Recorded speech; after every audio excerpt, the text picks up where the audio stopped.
Alright, welcome back. So we're going to continue our investigation into view factor and how geometry actually affects the amount of power that's being received.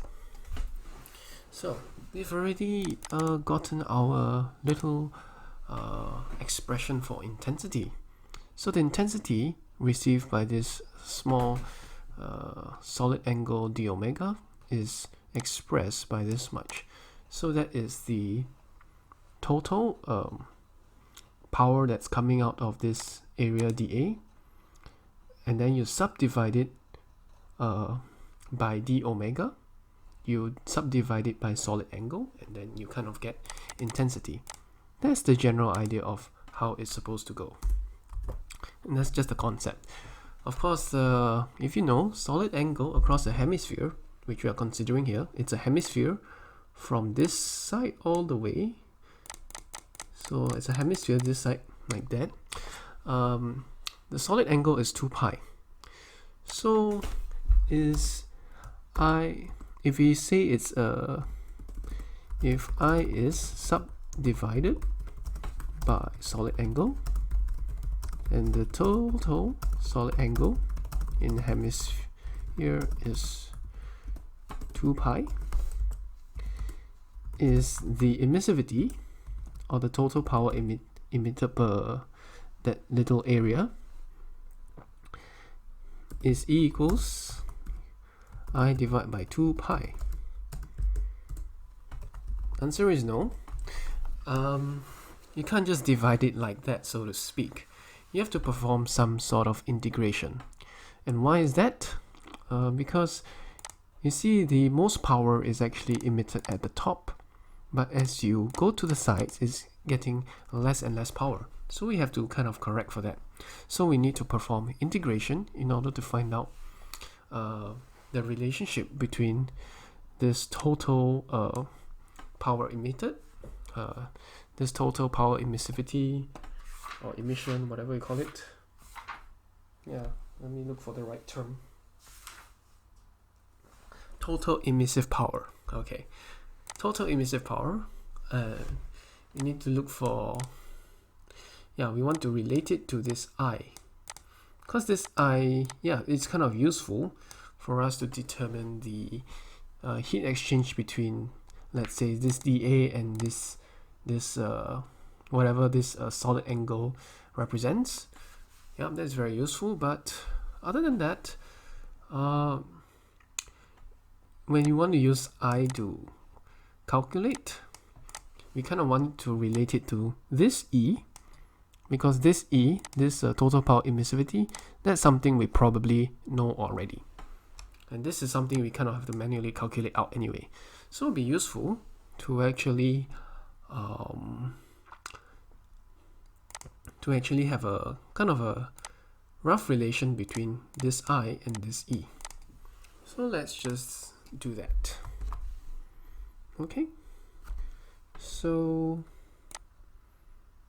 we have it like so. I have a relation for I and E. Why is that so? Again, let's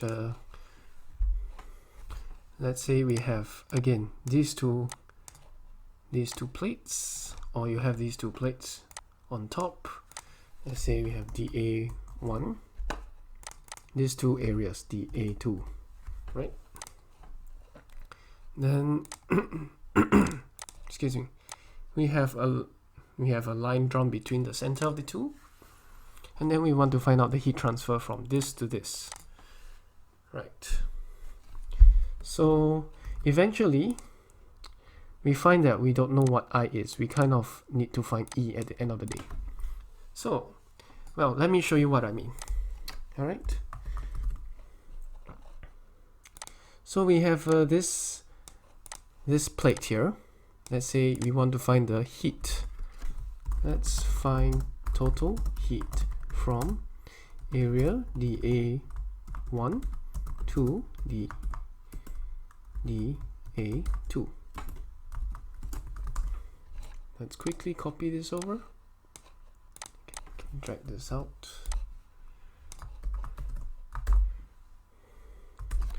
Alright, so we can see immediately there's a resemblance to what we were doing just now.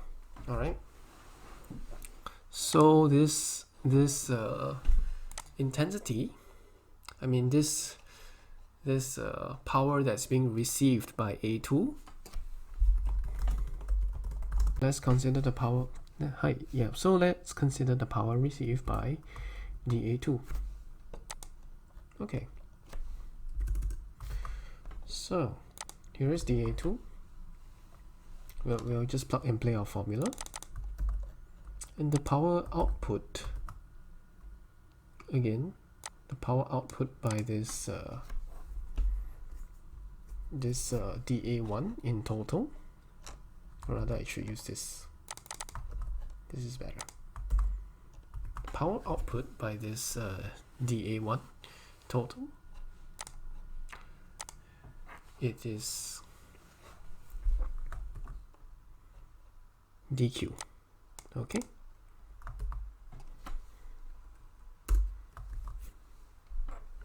so we want to get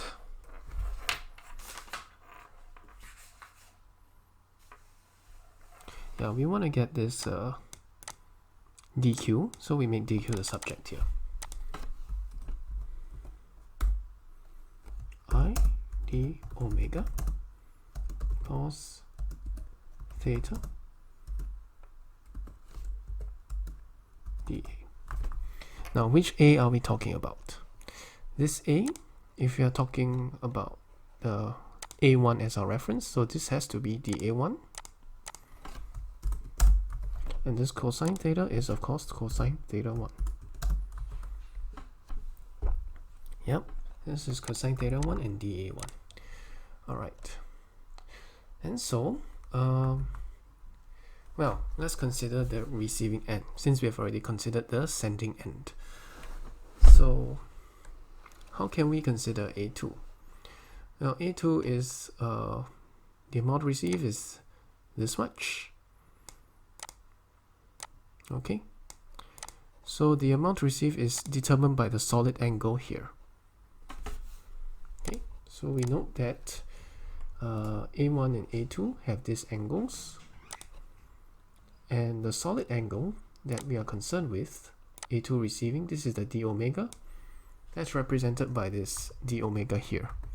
Okay, so there's some kind of projected area with respect to A1. Okay, like that, and this shaded area will kind of represent the solid angle that we are concerned. So how do we find this? Well, conveniently, solid angle is actually like so. Solid angle, the definition, equals to dA divided by r squared. That's very convenient for us. And what area are we talking about? This dA is the projected area that we are talking about here. Just now we have shaded it black color. So what is that black color shaded area? That is actually dA2 cos theta 2 divided by r squared. So we're going to substitute this back in right here into our d omega. And then the last question is, what is this I? This I is kind of the, again, it is the E, and we know E is the total power emissivity per unit area of this surface. But the thing is that we can't just use okay, it shouldn't be I over 2 pi. Is E divided by 2 pi equals to I. Now that's the correct way. That's what I was trying to ask. Alright, so, but either way, this is still not the case.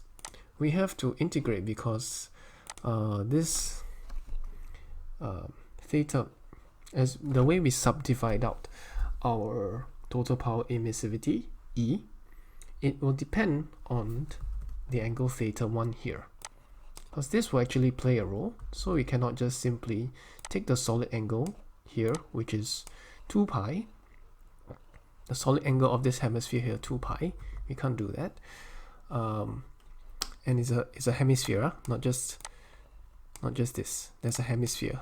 So I'll draw its circle, but okay, never mind. I can't draw a hemisphere properly. But anyway, we can't just divide it throughout. We have to like do the differential. So, and then yeah, we can't use this yet because we don't know what I is. We don't know I, so we need to put I in terms of E. Oh, but that's quite not that difficult, because now you can just use this relation here. This one I'm copying. How do we put I in terms of E? Okay, this one I'm going to copy and paste it somewhere here. How can we put I in terms of E? So E is the power per unit area. So let's just replace this. Alright, and I'm going to bring this down here. E cos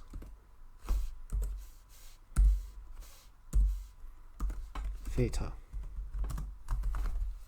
Okay, so for now I'm ignoring dA2.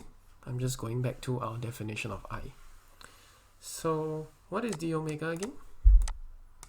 D omega equals to the area projected, dA, divided by r squared, and that is nothing but, as we have discussed before, r sine theta, right, d phi.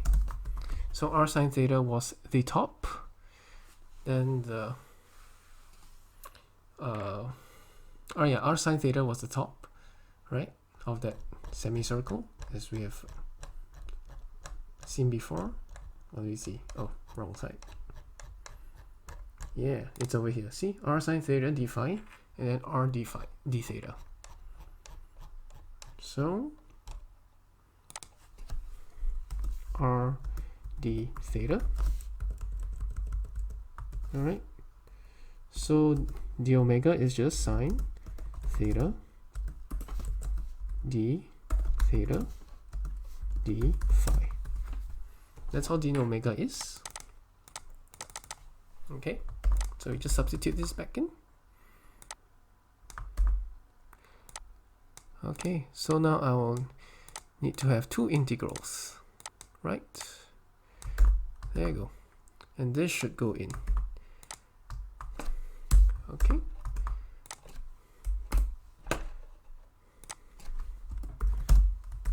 And assuming, okay, so this is our actual relation. This is our actual relation between E and I. But let's say I doesn't depend on theta or phi. So this is an isotropic. Oops. Isotropic. So let's say this intensity is the same throughout. So it's the isotropic kind of assumption. We're going to check. Or rather, the correct term is diffusive.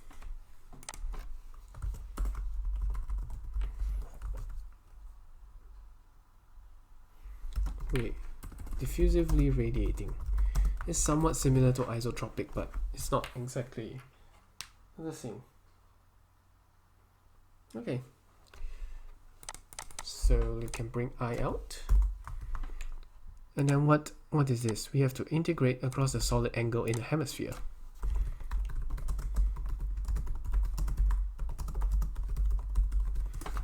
Okay. Alright, so where does theta go from? Theta goes from 0 to pi by 2. Okay,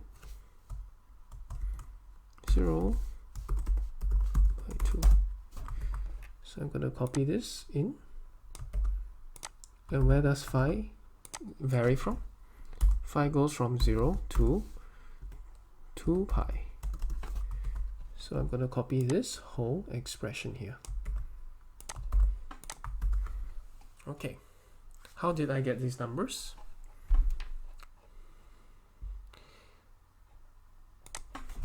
Wait, should it be 0 to 2 pi? Well, we have to draw the diagram out, as always. So we have a hemisphere, a plane. So this is the R. And theta goes like this, right? So the whole sphere is like this. It's a very poorly drawn sphere, I'm so sorry. But theta goes like this. And where does phi go from? Phi actually goes like this, in the roundabout way. Okay? This is phi. Okay, phi is the circle that's going round, the angle going round, that is actually parallel to the sort of on this surface that I draw in blue here. The theta is going from up here to down here. Okay, so this is indeed from 0 to 2 pi. Now, then this becomes a rather easy integration problem. So we know sine 2 theta equals to sine theta cos theta. So we're just going to substitute that in. 0.5 sine theta sine 2 theta. Then going to integrate, right? Integrate. And what does it become? 0.5 divided by 2. Integrate sine, it becomes negative. Is it negative cos or? My math. So you differentiate sine, you get a cosine. You integrate cosine, you get a sine. You integrate sine, you get a minus cosine.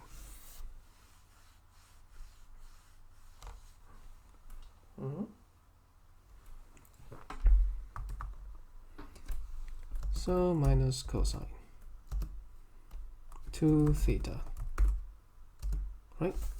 From 0 to pi by 2. Okay. So how do we evaluate this? Again, this is just cos 0 minus cos of pi, right? Because you should do the math down there. So cosine of 0 is 1, cosine of pi is minus 1. So this just becomes 2. Okay, so 2 and 2 cancel out. So we're just left with 0.5. The second integration is trivial. So 0.5 times 2 pi equals I pi. Oh, isn't that similar to Euler's theorem? Exponential e to the power minus I equal e to the power I pi equals minus 1. I suppose that's how we can remember ei pi equals, yeah, something like that. Never mind, forget what I said. Anyway, the relation we get is this: E equals to the intensity times pi for this diffusively radiating system. Then we can just substitute it back here into our relation. Very simply here. Where is this? This one, yes. Okay. I pi. So e over pi, e over this. Alright. So this is our expression for the differential amount of power. For differential amount of power received by the A2 from the A1. So if you want the total power, of course, you want total power, then you have to integrate like such.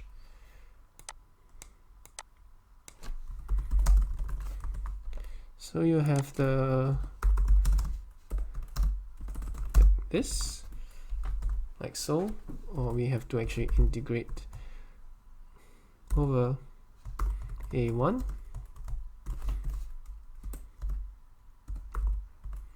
integrate over A2 this expression here.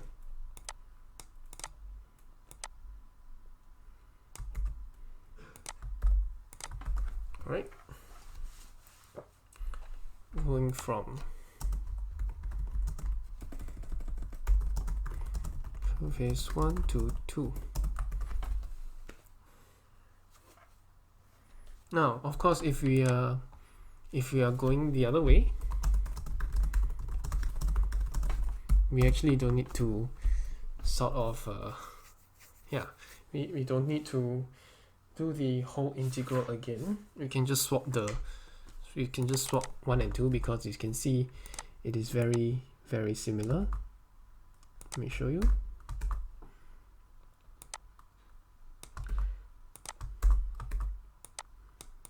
And the order of integration doesn't really matter as well if you have studied multivariable calculus.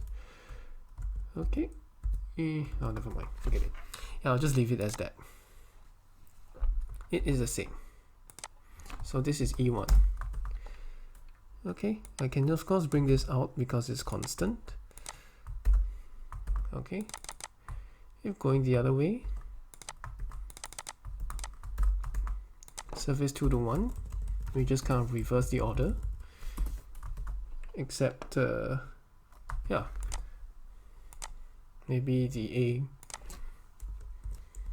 A1 comes first. Then I'll just swap this to A1. It's quite symmetrical in that sense. Okay. So now can we start defining a view factor? Of course. Now we can define a view factor. Okay. So let's say we have, hold on. Yeah, let's say we have net power from 1 to 2. That's equals to E1 minus E2. Then you have this. Okay, not an issue because this is some sort of area that we want to consider. However, we can normalize. Why do we want to normalize? Because we kind of want to find the fraction of the total power coming out from, or fraction of the total power received. How do I put it this way? Yeah. Let's do it again. Let's say A1 is putting out this surface A1, and this differential area dA1 will be as part of A1 is putting out so much power, right? So if we sum this all up, I'm gonna use a green one. Sum this all up. Okay, we sum this all up, and then we want to find the fraction. Find the fraction that goes to A2. So let's say A2 is this funny wiggly surface right here.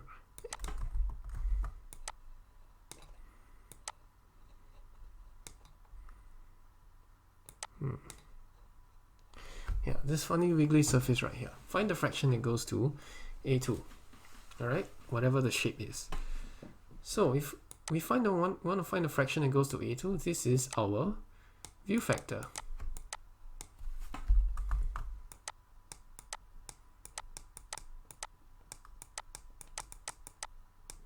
So out of all the radiation coming out from surface A1, we want to find what fraction of it goes to A2. So that fraction is described by the view factor.